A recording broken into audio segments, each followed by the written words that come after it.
Assalamualaikum warahmatullah yéen ñuy suivre ci seen sama xalaat ñu ngi leen di nuyu di leen ziar bu baax. Professeur ginnaaw bañ la nuyoo ziar la tey dañuy ñëw comme niñ ko defee vidéo bi passé ñi ngoon ci xorom polle tey dañuy ñëw ci mbokkam mi di jar. ñoom ñaar xaw ñoo solee noonu. waaw tey ci jar lañu bëgg a ñëw nga wax ñu yan mooy ay njëriñam ci wàllum wér-gu-yaram ak prévention ak tamit nan lañ koy jëfandikoo. Assalamualaikum warahmatullah sëñ Pape ñu ngi lay nuyu di la ziar jar moom. bëri na ay njëriñ lool. mag ñi fonkoon nañ ko tamit. ci wàllu jar ci wàllu santé wàllu faj daal maanaam. ndax bëri na loo xamante ni daf koy faj. donc bu fekkente ni tey jigéen joo xamante ni dafa am doom ba pare. pour mu raxas meretam yu demee noonu. donc su amee baxalee jar di ko naan baax na ci. koy génne. su fekkente ni jigéen joo xam tamit dafa amee infection. xam ne xëy na buy tuur ndox muy xeeñ wala yu demee noonu. tamit bu koy naan day raxas mën na raxas biiram. donc bu fekkente ne tamit koo xamante ne xëy na ci wàllu ay fibrome ak trompe bouchée. maanaam garabu mën nañ ni garabu jigéen la daal ci gàttal ci waxin foofu. maanaam koo xam jigéen joo xamante ni. da nga bëgg a raxas sa biir. mën nga wut genn waa liitaru ndox. baxaal si sa jar. ngëbu benn ngëbu jar. di ko naan dina raxas lépp loo xamante ni lu nekkoon ci biir bi la. bu fekkente ni koo xam ne dafa amee rhumatisme la. tànk yu métti. mën nay naan loolu ba pare su ko neexee mën nay jëlaale jar bi di ko ci tafaale. di ko taf ci tànk fii métti waaw mooy feebaru sedd bi demee noonu waaw. bu fekkee li ñuy wax courbature koo xamante ni ginnaaw gi day métti nga xamante ni buy dox day xaw a sëgg noonu. su amee jar aussi di ko baxal di naan. yàlla mën na ko saafara. moom it baax na ci. mag ñi daan nañu wax tamit ñi nga xamante ne dañu amee bët yu lëndëm. am ñu bët seen bët day lëndëm. wala ñu amee cataracte wala yu demee noonu. suñu amee lu mel ni kilo jar. peese ko jël kilo. def ko ngeganaay. maanaam def ko ci benn mbuus. tëdd ci di ci teg seen bopp. di ko ngeganoo. waaw boo ko ngeganoo nag doo ci teg sa bopp nii mais côté bi nga ci teg. wet nga ciy tëddee mu gën a jege bët bi daal. waaw dafay da ngay gis ni boo yeewoo day raxas lu bëri ci bët bi ko nekkoon da koy ngacc.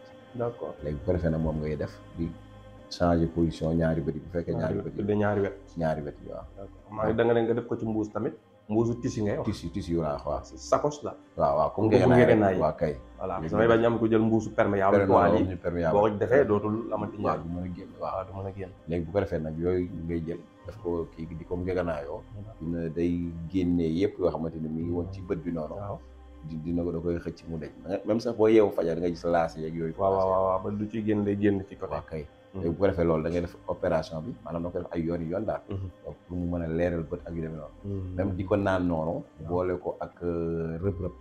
dina gën a mën a leeral vision muy bëtu boo xam dafa xaw a lëndam yu demee noonu. ci wàllu les maladies de foie. nga xam ne ci wàllu res la jëm. mel ni hépatite ak yu mel noonu. tamit di naan jar. baax na ci. nga xam ne ak feebaru res ak yu demee noonu. donc di ko jël di ko naan di ko baxal di ko naan. moom it baax na ci. bu fekkente ni ci ñi nga xamante ni dañuy wàllu saan amee saan aussi. ñu jël décoction boobu maanaam dañ koy baxal. waaw genn wàll litre rek baax na wala litre. bu amee benn ngëpp. def ko ci genn wàll litre wala ñaari ngëpp pour litre. waaw moom da nga koy togg nag moom mën nga ko togg ba mu ñor.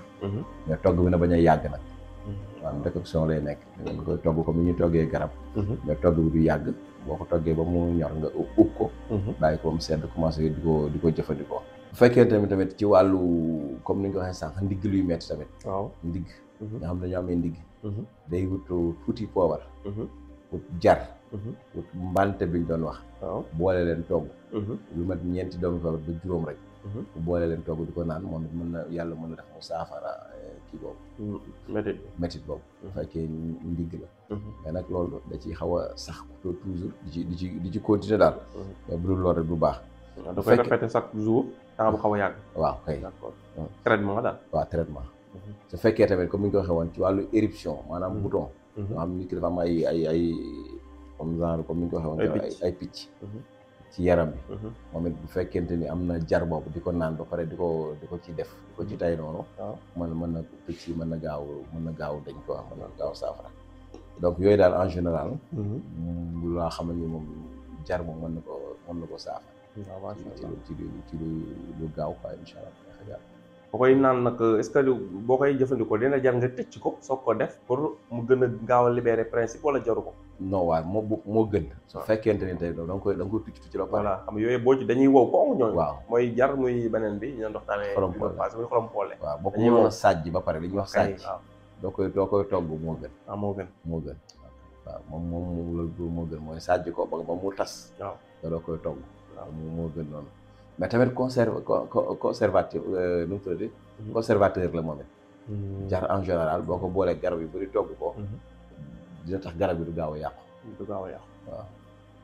bon ni mu waroon a yàqoo quoi. d'accord. bëri moom lañ jël ko day conserver. mën a conserver lu yàgg. xaw a yàgg tuuti waaw. donc moom it baax na ci garab yi nga xamante ni tey bu fekkee dafa gaaw a yàqu mën nga jël tuuti jar boole leen. donc te du yàq dara garab gi nag. du yàqal garab gi waroon a joué. du ci yàq dara. dina ko mën a téye. d'accord moom it baax na ci loolu. professeur. yàlla bañ ko guddal yamala ko foofu. sëñ Pape ñu ngi leen nuyu di leen ziar di nuyu mbokku internet yëpp di leen jégaluwaat rek ci kàddu yi waaye mënul ñàkk leeral la rek. asalaamaaleykum wa rahmatullahi wa barakatu. waaleykum salaam wa rahmatullah.